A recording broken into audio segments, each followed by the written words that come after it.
Which of these moon are waxing or becoming larger? To answer this question, we must understand the phases of the moon. The moon orbits Earth at an average distance of 3,82,400 kilometers. The lunar month is the 29.53 days it takes to go from one new moon to the next. During the lunar month, the moon goes through all its phases.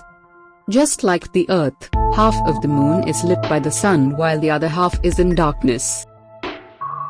The phases we see result from the angle the moon makes with the sun as viewed from Earth. We only see the moon because sunlight reflects back to us from its surface. During the course of a month, the moon circles once around the Earth. If we could magically look down on our solar system, we would see that the half of the moon facing the sun is always lit. But the lit side does not always face the Earth. As the moon circles the Earth, the amount of the lit side we see changes. These changes are known as the phases of the moon, and it repeats in a certain way over and over. At new moon, the moon is lined up between the Earth and the sun. We see the side of the moon that is not being lit by the sun. In other words, we see no moon at all, because the brightness of the sun outshines the dim moon. When the moon is exactly lined up with the sun, as viewed from Earth, we experience an eclipse. As the moon moves eastward away from the sun in the sky, we see a bit more of the sunlit side of the moon each night.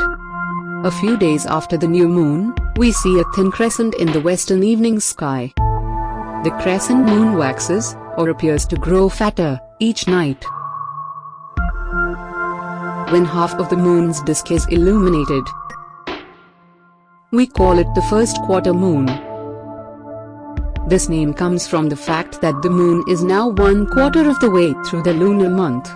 From Earth, we are now looking at the sunlit side of the moon from off to the side. The moon continues to wax. Once more than half of the disk is illuminated, it has a shape we call gibbous. The gibbous moon appears to grow fatter each night until we see the full sunlit face of the moon. We call this phase the full moon. It rises almost exactly as the sun sets, just as the sun rises the next day. The moon has now completed one half of the lunar month. During the second half of the lunar month, the moon grows thinner each night. We call this waning.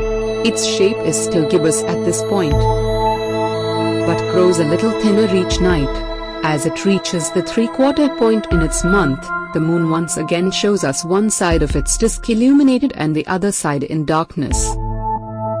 However, the side that we saw dark at the first quarter phase is now the lit side.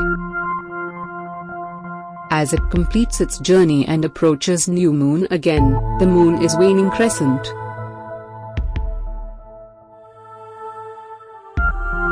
You can demonstrate the phases of the moon for yourself at home by using a lamp and a ball.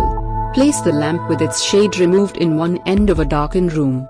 Sit on the other end of the room and hold the ball up in front of you so that it is between your face and the lamp. Now move the ball around your head at arm's length. Do this slowly and move your arm from right to left. As the baseball orbits your head, you will see it go through the same phases as the moon. So we can now answer the question, which of these moon are waxing or becoming larger? A, B and D is becoming larger. That is waxing.